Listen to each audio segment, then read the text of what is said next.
Dear Esther, the morning after I was washed ashore, salt in my ears, sand in my mouth, and the waves always at my ankles, I felt as though everything had conspired to this one last shipwreck. I remembered nothing but water, stones in my belly and my shoes, threatening to drag me under to where only the most listless of creatures swim.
When you were born, your mother told me, a hush fell over the delivery room.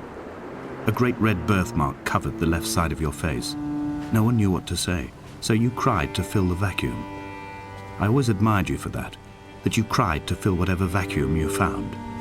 I began to manufacture vacuums just to enable you to deploy your talent. The birthmark faded by the time you were 6 and had gone completely by the time we met, but your fascination with the empty and its cure remained.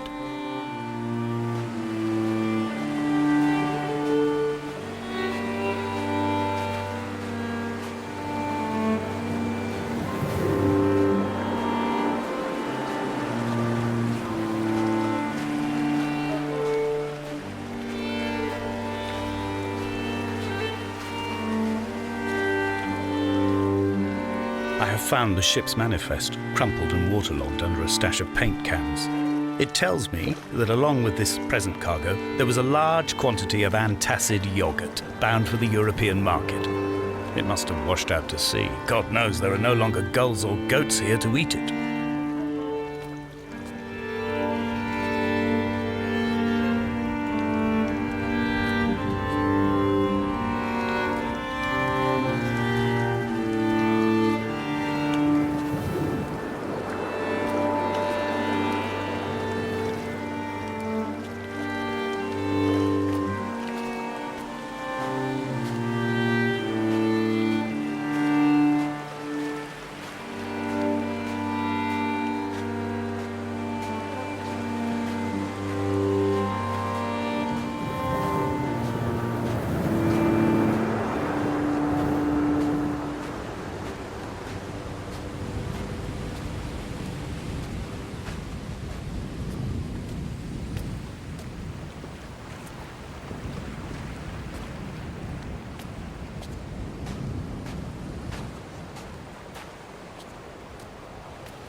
Reading Donnelly by the weak afternoon sunlight.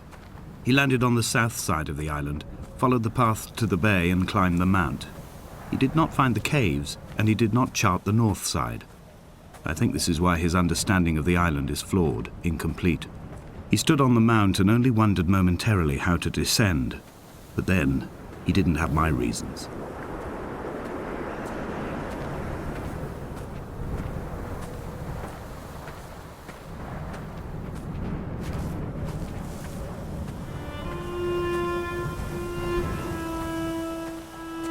When someone had died or was dying, or was so ill they gave up what little hope they could sacrifice, they cut parallel lines into the cliff, exposing the white chalk beneath.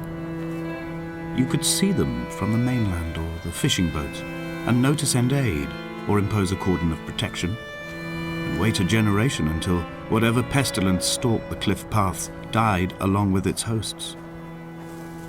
My lines are just for this: to keep any would-be rescuers at bay. The infection is not simply of the flesh.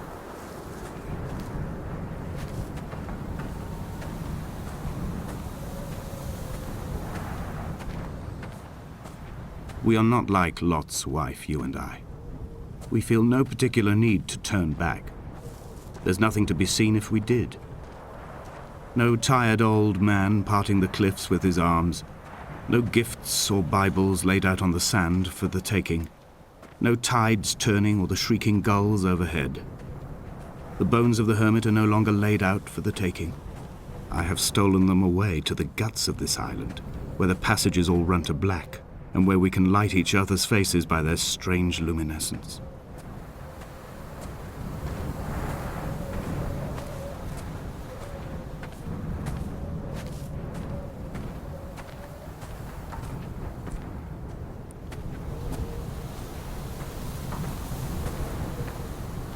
Dear Esther, I met Paul. I made my own little pilgrimage. My Damascus, a small semi-detached on the outskirts of Wolverhampton. We drank coffee in his kitchen and tried to connect to one another. Although he knew I hadn't come in search of an apology, reason or retribution, he still spiraled in panic, thrown high and lucid by his own dented bonnet. Responsibility had made him old. Like us, he'd already passed beyond any conceivable boundary of life.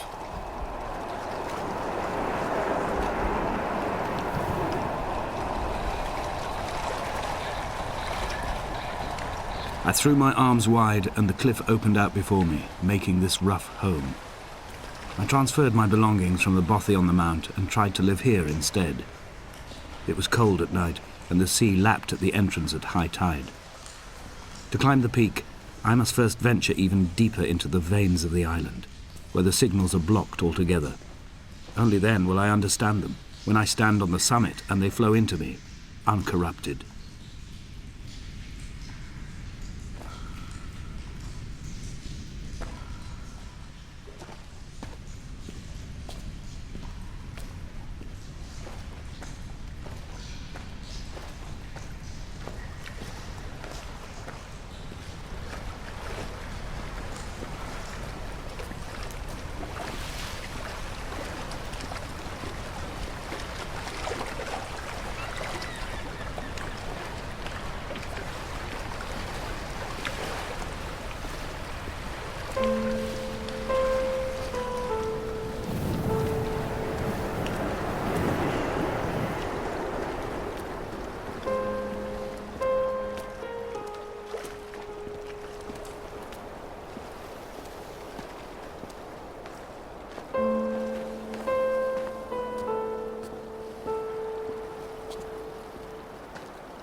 I've become convinced I am not alone here, even though I'm equally sure it is simply a delusion brought upon by circumstance.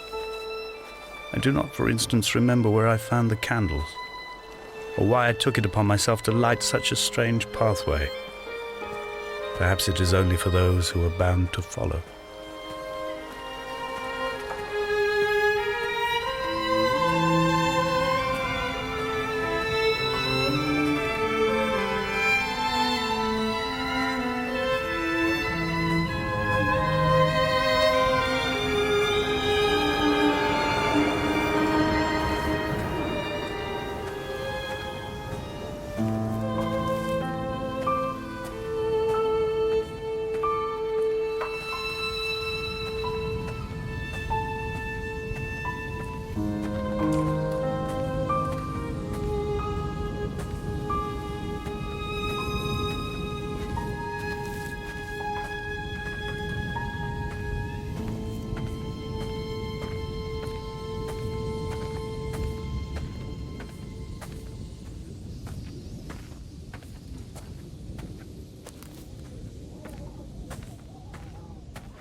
Dear Esther, I have now driven the stretch of the M5 between Exeter and Bristol over 21 times.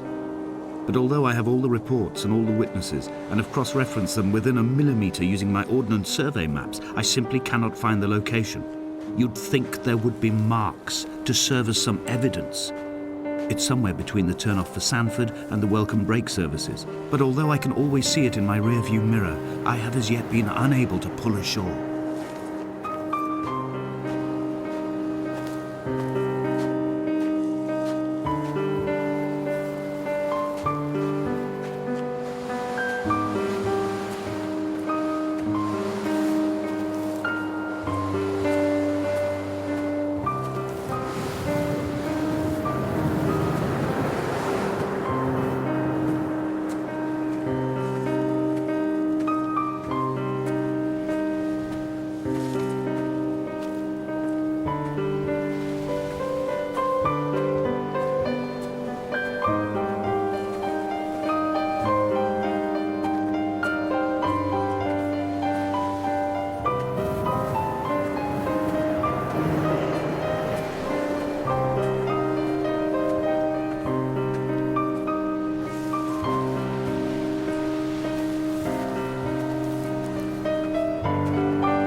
boy has kept me lucid. I sat, when I was at the very edge of despair, when I thought I would never unlock the secret of the island, I sat at the edge and I watched the idiot boy blink through the night. He is mute and he is retarded, and he has no thought in his metal head but to blink each wave and each minute aside until the morning comes and renders him blind as well as deaf-mute. In many ways, we have much in common.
There must be a hole in the bottom of the boat.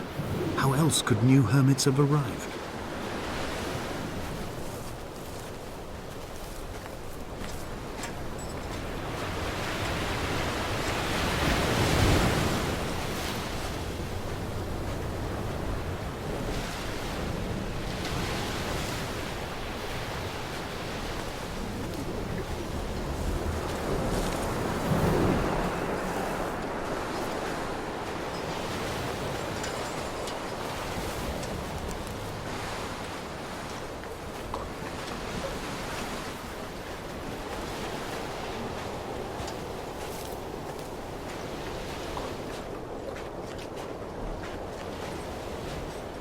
I had kidney stones and you visited me in the hospital. After the operation, when I was still half submerged in anesthetic, your outline and your speech both blurred. Now my stones have grown into an island and made their escape, and you have been rendered opaque by the car of a drunk.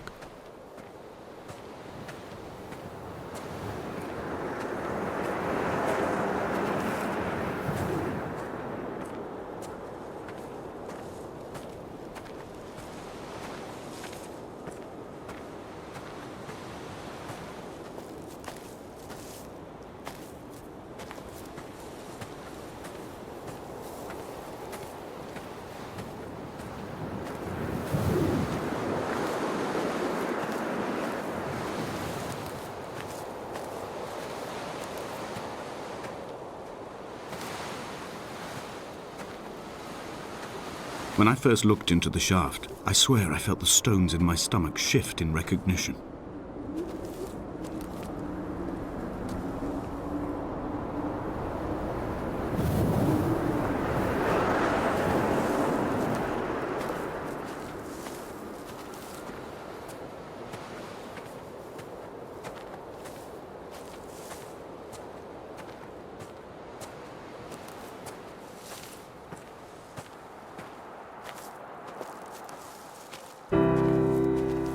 I've begun to climb, away from the sea and towards the center. It is a straight line to the summit, where the evening begins to coil around the aerial and squeeze the signals into early silence. The bothy squats against the mount to avoid the gaze of the aerial. I too will creep under the island like an animal and approach it from the northern shore.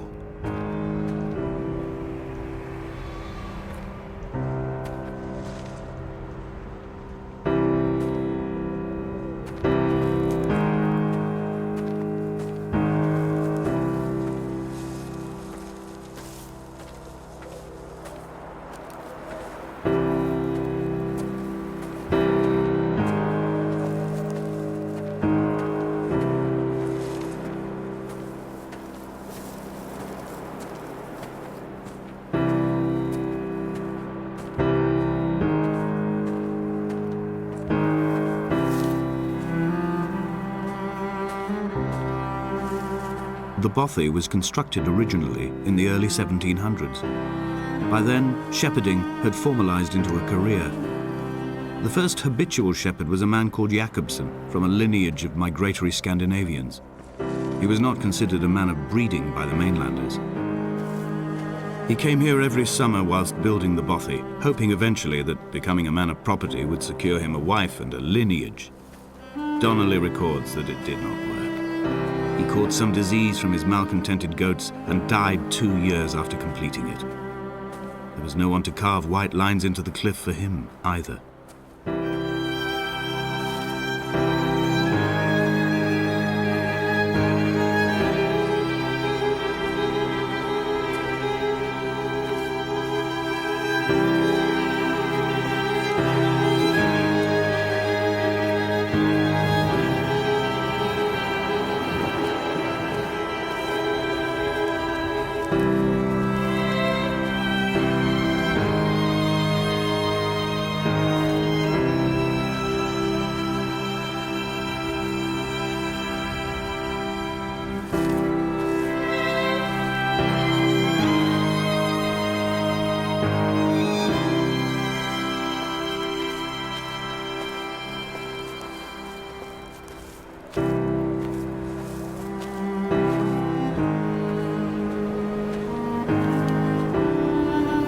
Three cormorants seen at dusk, they did not land. This house built of stone, built by a long-dead shepherd. Contents: my camp bed, a stove, a table, chairs, my clothes, my books. The caves that score out the belly of this island, leaving it famished. My limbs and belly famished. This skin, these organs, this failing eyesight. When the battery runs out in my torch, I will descend into the caves and follow only the phosphorescence home.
He left his body to the medical school and was duly opened out for a crowd of students 21 days after his passing.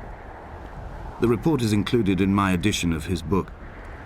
The syphilis had torn through his guts like a drunk driver, scrambling his organs like eggs on a plate. But enough definition remained for a cursory examination, and, as I suspected, they found clear evidence of kidney stones. He's likely to have spent the last years of his life in considerable pain. Perhaps this is the root of his laudanum habit. Although its use makes him an unreliable witness, I find myself increasingly drawn into his orbit.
Did Jakobsen crawl this far? Can I identify the scratches his nails ruined into the rocks? Am I following him cell for cell, inch for inch? Why did he turn back on himself and not carry through to the ascent?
It was as if someone had taken the car and shaken it like a cocktail.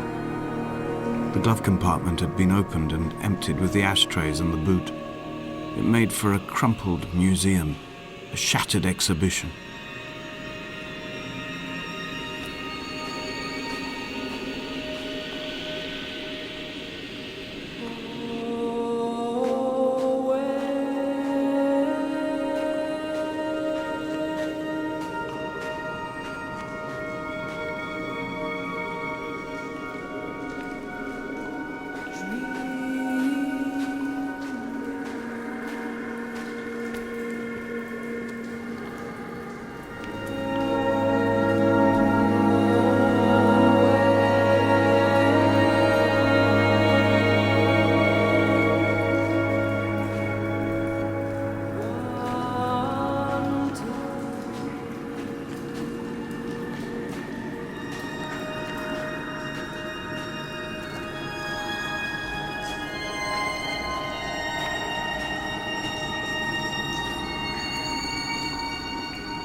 In my final dream, I sat at peace with Jakobsen and watched the moon over the Sandford Junction.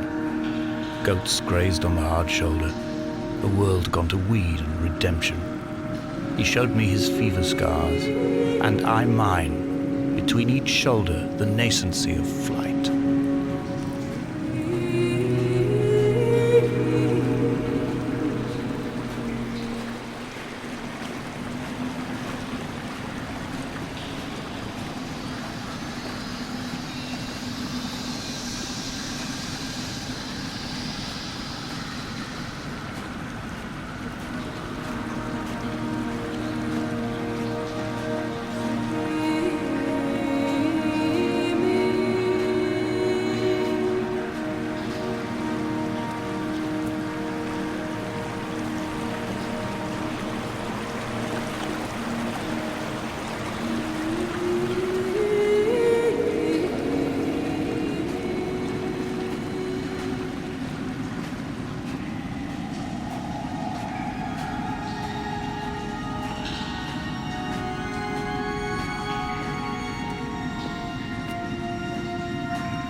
This cannot be the shaft they threw the goats into.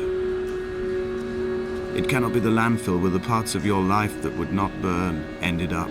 It cannot be the chimney that delivered you to the skies. It cannot be the place where you rained back down again to fertilize the soil and make small flowers in the rocks.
I sat here and watched two jets carve parallel white lines into the sky.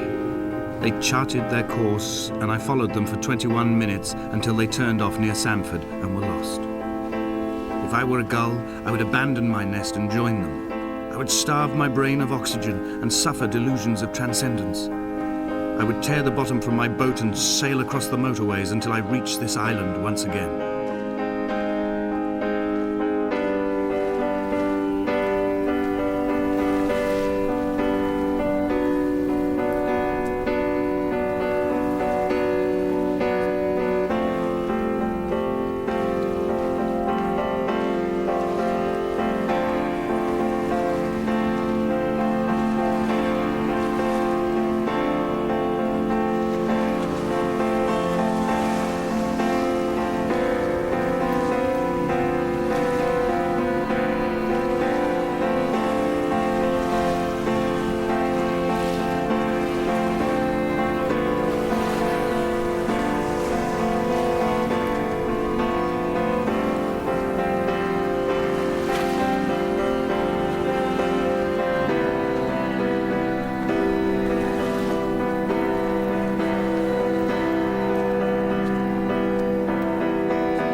I returned home with a pocket full of stolen ash. Half of it fell out of my coat and vanished into the car's upholstery, but the rest I carefully stowed away in a box I kept in a drawer by the side of my bed. It was never intended as a meaningful act, but over the years it became a kind of talisman. I'd sit still, quite still for hours, just holding the diminishing powder in my palm and noting its smoothness. In time, we will all be worn down into granules, washed into the sea and dispersed.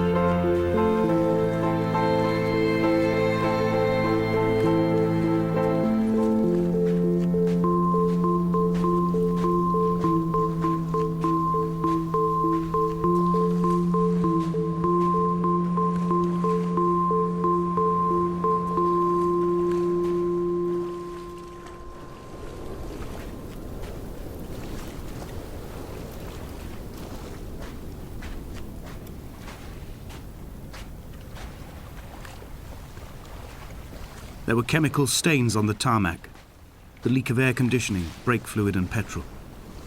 He kept sniffing at his fingers as he sat by the roadside, waiting as if he couldn't quite understand or recognize their smell. He said he'd been travelling back from a sales conference in Exeter. He'd stopped for farewell drinks earlier, but had kept a careful eye on his intake. You could hear the sirens above the idling traffic.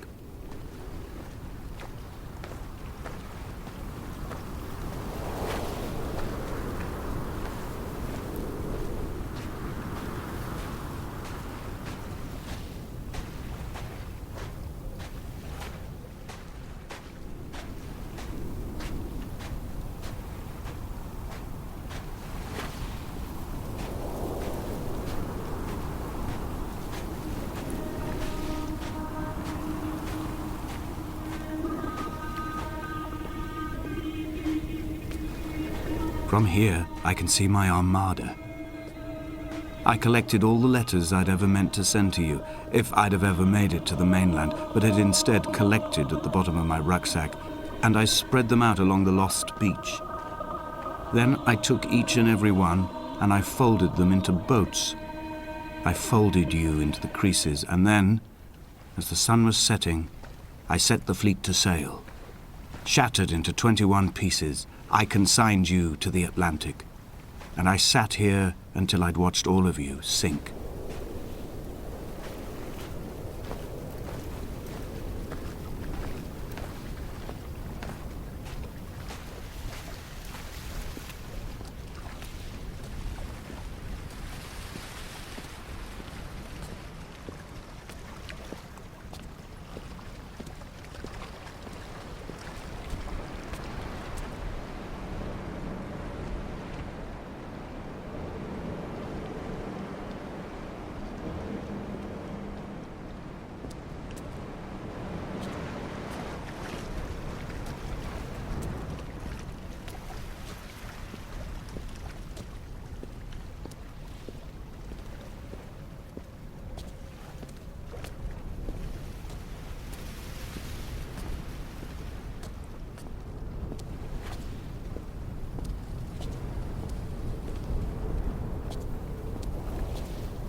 The pain in my leg sent me blind for a few minutes as I struggled up the cliff path. I swallowed another handful of painkillers, and now I feel almost lucid. The island around me has retreated to a hazed distance, whilst the moon appears to have descended into my palm to guide me. I can see a thick black line of infection reaching for my heart from the waistband of my trousers. Through the fugue, it's all the world like the path I have cut from the lowlands towards the aerial.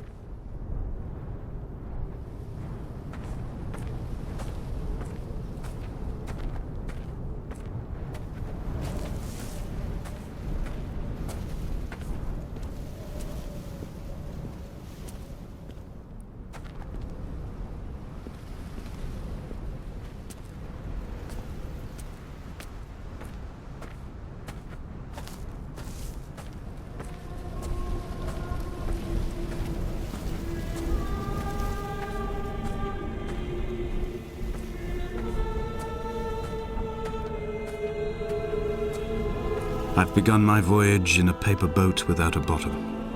I will fly to the moon in it. I've been folded along a crease in time, a weakness in the sheet of life. Now you've settled on the opposite side of the paper to me. I can see your traces in the ink that soaks through the fiber, the pulped vegetation. When we become waterlogged and the cage disintegrates, we will intermingle. When this paper aeroplane leaves the cliff edge and casts parallel vapor trails in the dark, we will come together.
If only Donnelly had experienced this, he would have realized he was his own shoreline, as am I. Just as I am becoming this island, so he became his syphilis, retreating into the burning synapses, the stones, the infection.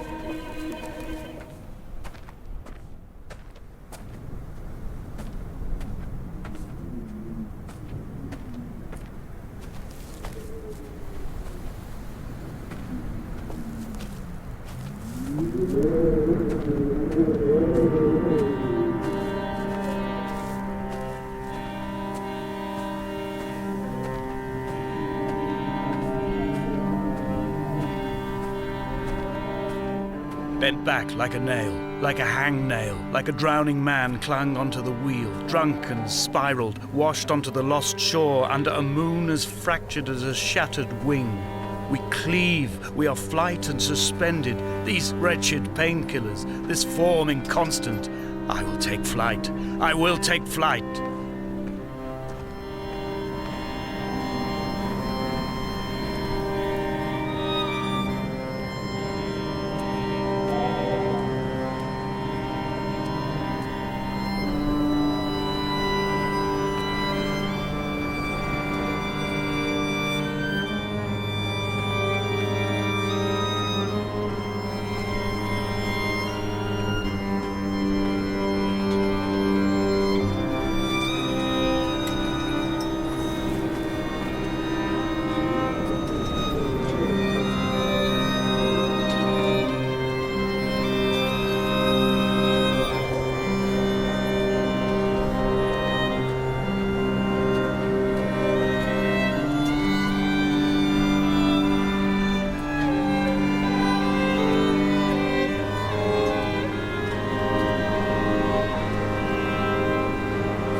not drunk, Esther. He was not drunk at all. He had not drunk with Donnelly or spat Jakobsen back at the sea. He had not careered across the lost shores and terminal beaches of this nascent archipelago. He did not intend his bonnet to be crumpled like a spent tissue by the impact. His windscreen was not star-studded all over like a map of the heavens.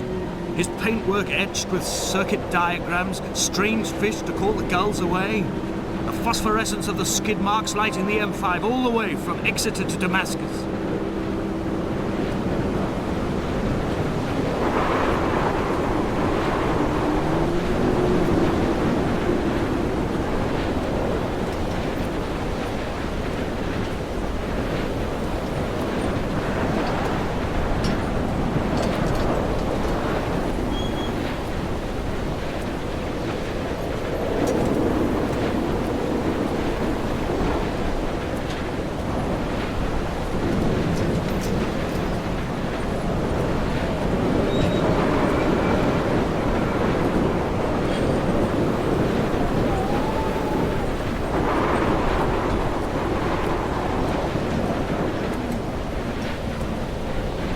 I am the Ariel.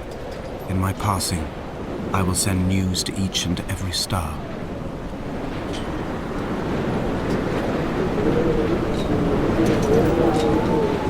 Dear Esther, I have burnt my belongings, my books, this death certificate. Mine will be written all across this island. Who was Jakobsen? Who remembers him? Donnelly has written of him, but who was Donnelly? Who remembers him? I have painted, carved, hewn, scored into this space all that I could draw from him. There will be another to these shores to remember me. I will rise from the ocean like an island without bottom, come together like a stone, become an Ariel, a beacon that they will not forget you. We have always been drawn here. One day the gulls will return and nest in our bones and our history. I will look to my left and see Esther Donnelly flying beside me. I will look to my right and see Paul Jakobsen flying beside me. They will leave white lines carved into the air to reach the mainland, where help will be sent.